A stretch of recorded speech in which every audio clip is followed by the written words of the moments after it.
10 years ago, I was a broke musician with zero IT experience, no tech background, no fancy degree, nothing. Then, with the help of a mentor, I landed my first IT job, became a network engineer, and eventually made the jump to cybersecurity engineering field. I even moved across the world to Australia to do some cyber projects and consulting. And later down the line, I started my own consulting business.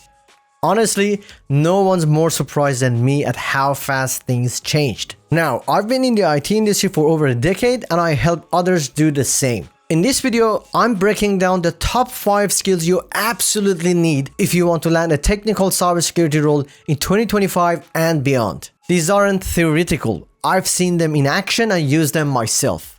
So let's get into it. Alright, first up, networking. If you're targeting a technical cybersecurity role, whether that's security engineering, penetration testing, or a SOC analyst position, you must have a solid understanding of how networks actually work. Let me be clear here. You do not need to become a full-time network engineer who configures routers and switches every day. But you do need to understand the fundamentals. What is an IP address and what's the difference between public and private IPs? How does NAT work? Network Address Translation. What is ARP? Address Resolution Protocol. How do computers communicate in a local area network? What is a MAC address and why does it matter? What happens when you type a URL in your browser? How does DNS resolve it? How do protocols like HTTP or HTTPS handle the requests? If you're investigating malicious traffic as a SOC analyst, you need to spot suspicious IP addresses and understand how traffic flows. If you're an ethical hacker running penetration tests, you'll be scanning hosts and dealing with subnets and ports all day. Networking is literally the foundation of everything in IT and cybersecurity. And you might be asking yourself where to learn it. You can start with the CompTIA Network Plus curriculum. It covers all the key concepts that you need. You don't necessarily have to actually take the exam itself or go through all the content.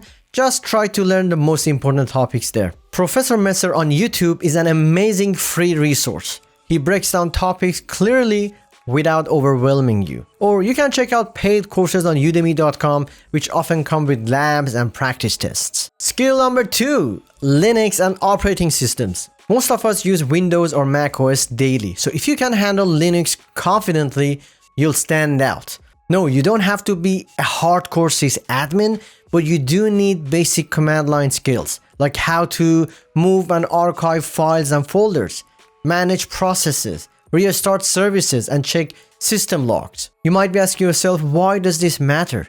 To be honest with you, if you're aiming to be a penetration tester or ethical hacker, you'll likely use Kali Linux or other security-focused distributions.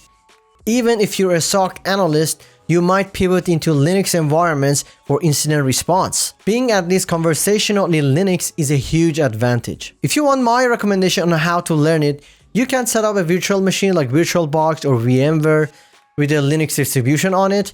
It could be Ubuntu, Kali, or CentOS. I want you to actually skip the GUI if you're feeling brave, alright? Command line interaction forces you to learn the fundamental command lines quickly. Make sure to practice basic file management, permissions, network troubleshooting commands like ifconfig, IP address, and make sure to learn how to view the logs on the operating system, all these things. This hands-on experience will make everything else you do in cybersecurity feel easier. By the way, if you find this helpful, please hit the like and subscribe button. That helps more people find these resources and lets me keep making content to guide your cybersecurity journey.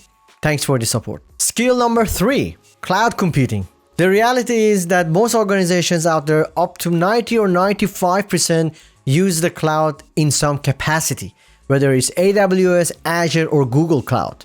As a cybersecurity professional, you will eventually have to secure cloud services or investigate alerts coming from them. You might be asking yourself, what should you learn first? If you're looking at AWS, start with AWS Cloud Practitioner to get a baseline understanding of core services like EC2, S3, VPCs, identity and access management in AWS, and things like that. For Azure, you can check out Azure Fundamentals AZ900 or SC900, which covers the security side of Azure's offering. The great thing about cloud is you don't need expensive hardware or a data center. Honestly, you can spin up resources right in the portal with a free or pay-as-you-go account. Get hands-on with services, fire up virtual machine, create a storage bucket, experiment with setting up IAM roles and things like that. This experience looks great on a resume and shows you're up to date with modern tech. Number 4, scripting and automation. I'm not sure if you guys know this, but we live in an era where AI is starting to replace some entry-level tasks, unfortunately. Many routine tasks in IT and security can be automated with the right script. That's why you don't want to rely solely on manual, repetitive work. Start with Python. It's one of the easiest languages to learn. Tons of cybersecurity tools and frameworks, let's say for scanning, log parsing, automated reporting and things like that, use Python under the hood. And you might be saying, hey, I'm not a developer and I don't plan to become one. Don't worry. You're just learning to write basic scripts to automate the boring stuff, like repeatedly fetching logs or scanning multiple hosts at once and things like that. You're not becoming a software engineer. You're not developing anything. You're just trying to automate the boring task. That's it. In addition to this, if you're feeling ambitious, you can also look at Terraform or Ansible, which are popular for automating infrastructure in the cloud. Understanding how to deploy and secure resources via code is super valuable in modern SecOps. Trust me, having even a beginner's grasp of Python and scripting sets you apart. Hiring managers love seeing that you can solve problems efficiently without waiting for a dedicated developer. Finally, the most overlooked skill, soft skills. I'm talking about your ability to communicate clearly, both verbally and in writing, build rapport with teammates and stakeholders, present complex technical details to non-technical audiences, all of that. I can promise you that you can have the most impressive technical resume in the world, but if you cannot connect with people, if you cannot communicate, you'll lose opportunities. On a personal note, as you guys know, English isn't my first language.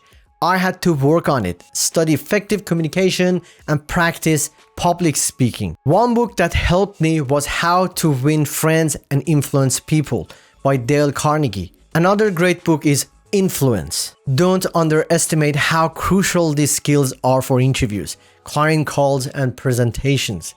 I've seen people with fewer hard skills land better roles just because they interviewed well and made genuine connections. So do not skip this. Make sure that you hone your soft skills. So to recap, here are your 5 must-have skills if you're aiming for a technical cybersecurity role in 2025 and beyond. Number 1, networking fundamentals. Number 2, Linux and operating systems.